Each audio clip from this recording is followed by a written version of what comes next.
You are Locked On Lakers POSTCAST, part of Locked On Sports Los Angeles, on the Locked On Podcast Network, your team every day.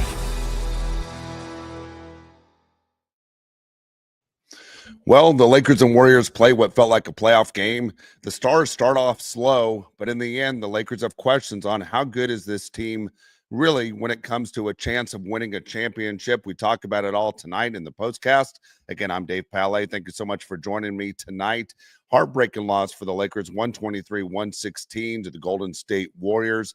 So much to talk about as far as what's going on with this team and the future of this team as the regular season starts to come to an end. Let's start with the most important topic. And again, I apologize for my voice, still fighting a cold right there, but I will take your comments throughout the show because I think tonight's show is one of those where really your opinion matters as much as mine. Feeling about the Lakers, can this team be a championship team and what's missing? I have my thoughts as well. Curious to know what you think as well.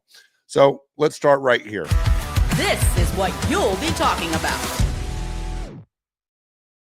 What everybody's going to be talking about tomorrow when you wake up on all the national shows, they're going to be talking about, is this Laker team a championship team? And now everyone's going to jump on the bandwagon of saying the Warriors are a better team than the Los Angeles Lakers. The Lakers have had their way with the Warriors the entire season, but it's different now. We have Luka, they have Jimmy Butler. Jimmy Butler, you can say what you want, what he adds to the Warriors. You can say what you want about Steph Curry being 37, LeBron James being 40, but this Laker team, what is missing right now? It could the difference be even the head coaching. JJ Redick in his first year, I think, has done a very good job, and he relates to the players extremely well. But with the Lakers losing tonight 123-116 at home, there are serious question marks about this team.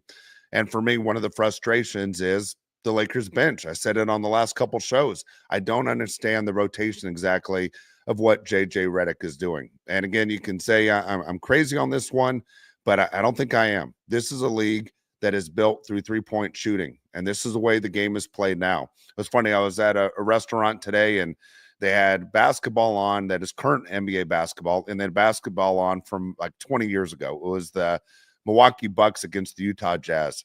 And God, maybe even more than 20 years ago because Karl Malone was playing. Anyway, you're sitting there and you're watching the game and you realize there are no three-point shots. The game has changed because Daryl Morey is the one that figured out that three-point shooting is the way to win in the league. And the game's completely different from back in the days of the 80s and 90s, and guys are firing threes. That being said, the Lakers for years have never had that dependable three-point shooter, and this year they have a bunch of them to the point where you go, this is a good team, not only inside and outside, meaning that Jackson Hayes can play defense, he can block shots, he can do his thing, he can catch the lob passes, but for the Lakers, they have guys that can shoot the threes. And so if you have everyone here that has a chance of making your threes, your Rui Hachimuras, your LeBron James, your Lukas, your Austin Reaves, your Dorian Finney-Smiths, Gabe Vincent, those guys can all make threes. Well, when the team is trailing, and again, this team was trailing early on, 26-22 after one. They were trailing again at the half as they're outscored 34-25 by the Warriors in the second quarter. The Lakers needed to make up points, and the Lakers did. Not saying that the Lakers played terrible in the second half, but it was late because they don't have guys that can sit there and whether it's a Steph Curry or going to the Splash Brothers back in the day where you have guys that rifle up threes. And if you look at the Boston Celtics, that's all they do is rifle up threes. I don't understand when you look at a guy like Dalton Knecht who sits there on the bench and doesn't play. And Dalton Knecht seems like he has fallen out of favor. I don't know what's happened, but we've seen games as recently as a few weeks ago where Dalton Knecht is scoring points in the 30s and in the 20s, and he's finding a shot. He's a rookie from Tennessee that all of a sudden is becoming the player the Lakers thought he was going to be. But yet you leave a guy like that on the bench. And the Lakers, you can say whatever you want. Their bench play tonight was terrible. They finished with a total of 7 points off the bench. 7. So you're going to say Dalton Knecht was never an option. I don't understand exactly the thinking on this. I don't understand why Dalton Knecht all of a sudden is becoming Alex Lynn, where you just don't play him at all.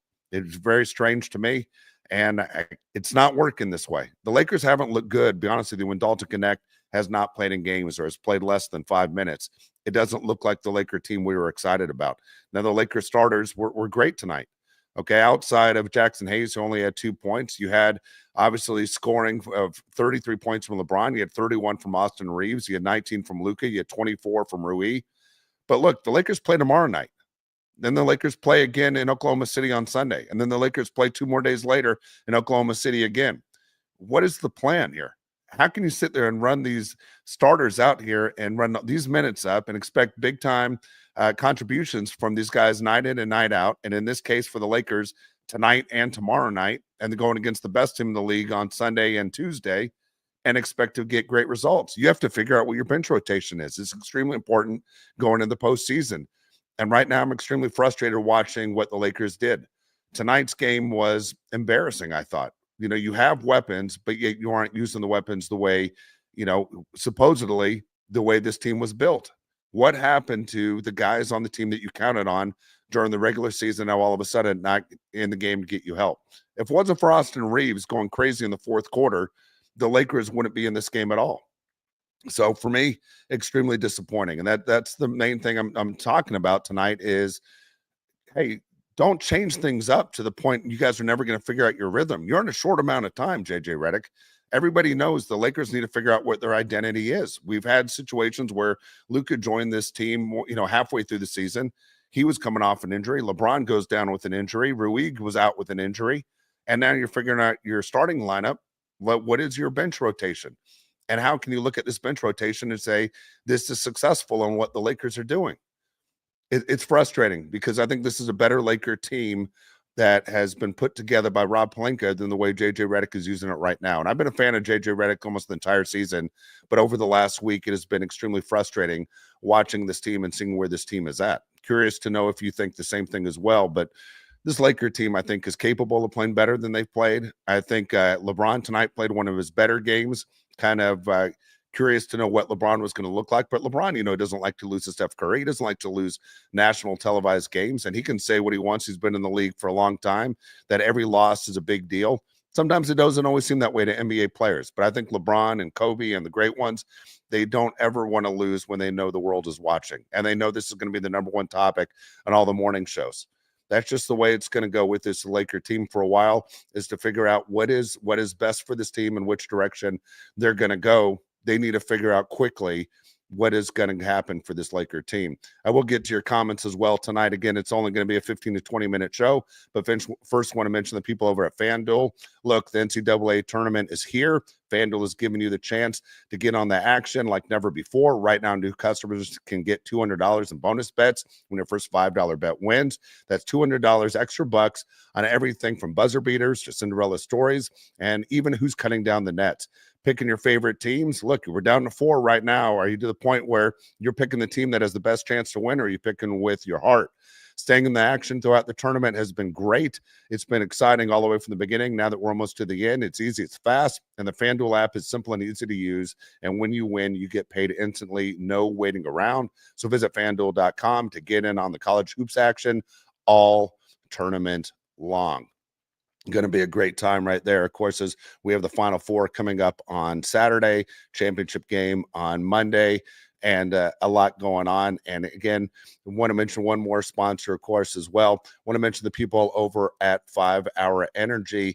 5 Hour Energy, look, everybody has tried it. Look, daylight savings time snuck up on us again. And if you're like a lot of people who feel like I've not recovered from daylight savings time, and you feel like you lost that hour of sleep, but for some reason you can't seem to make it up, you got to try 5 Hour Energy. They have your back. Extra sunshine means more time, more fun in the sun, more time for you to boost your power and boost through the day. Whether you're staying up late watching the NCAA tournament, squeezing in a round of golf, or if you're like me, you're coaching baseball late in the afternoons, there's nothing like your busy day and to get a little help from 5 Hour Energy, because it can give you that quick, refreshing pick-me-up whenever you need it. Basketball madness, don't forget about 5 Hour Energy, the extra daylight like we talked about.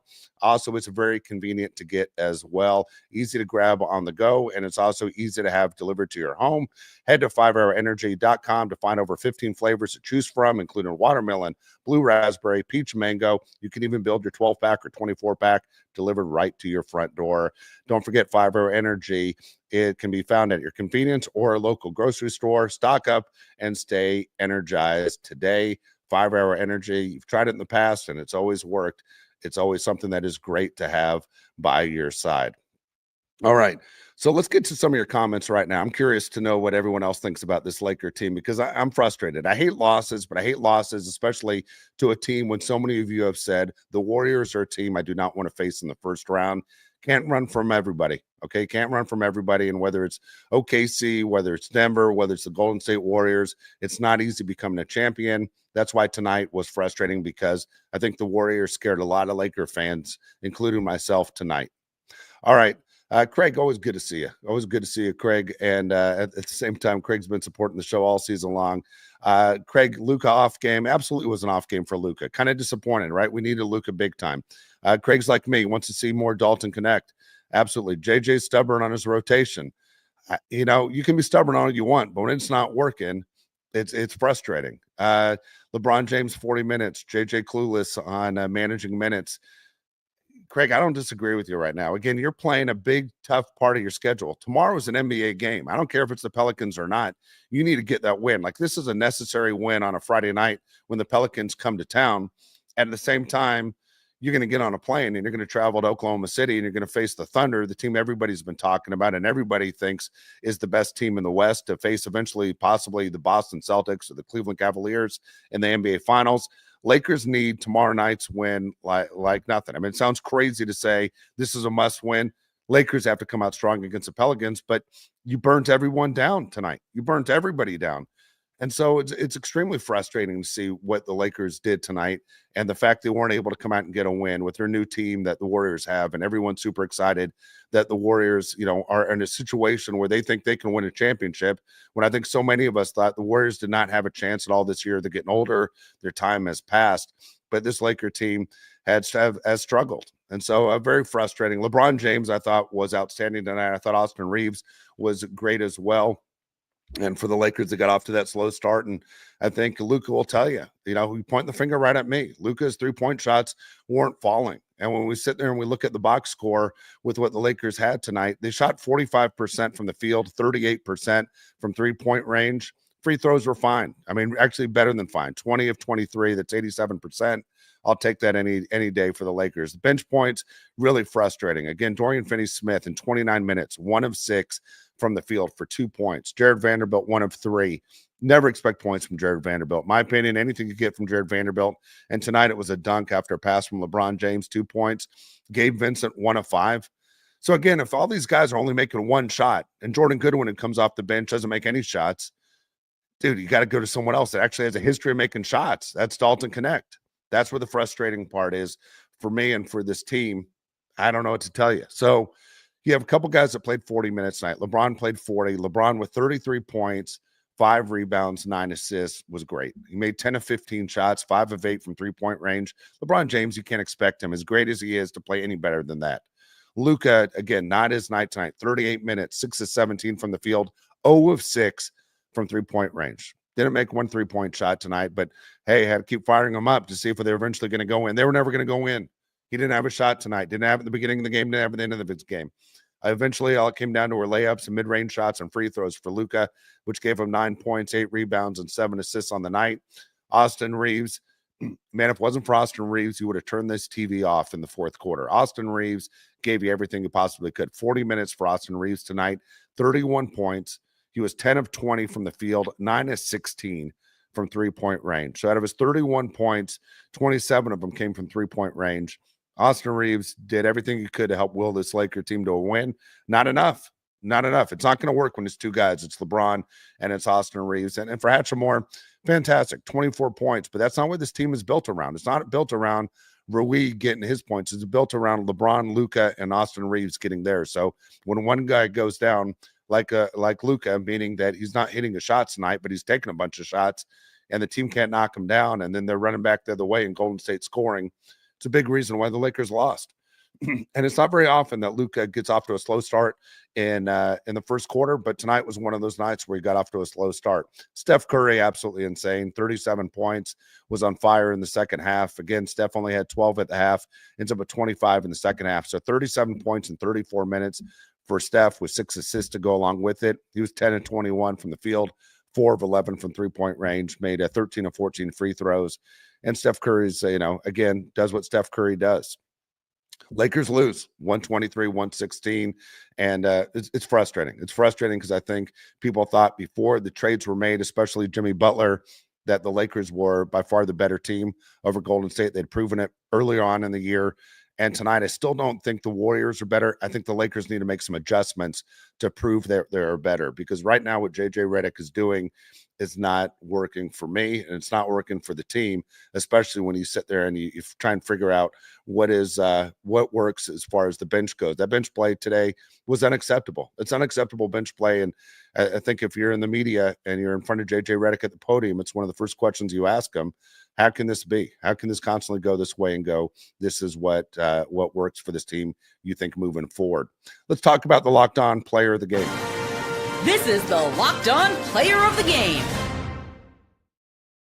Locked On Player of the Game. It was LeBron James the majority of the night, but the guy that gave us hope, it was Austin Reaves. Austin Reaves, again, 40 minutes tonight, 10 and 20 from the field, 9 and 16 from three-point range, 31 points for Austin Reaves to go along with 6 rebounds, 3 assists. He is my Locked On Player of the Game. Again, you can catch this postcast, every one of the podcasts from Locked On Los Angeles, anywhere you get your podcast. Brian and Andy have daily Laker talk. I'm here for the post-game shows, and we'll be back with you tomorrow night when the Lakers host the Pelicans.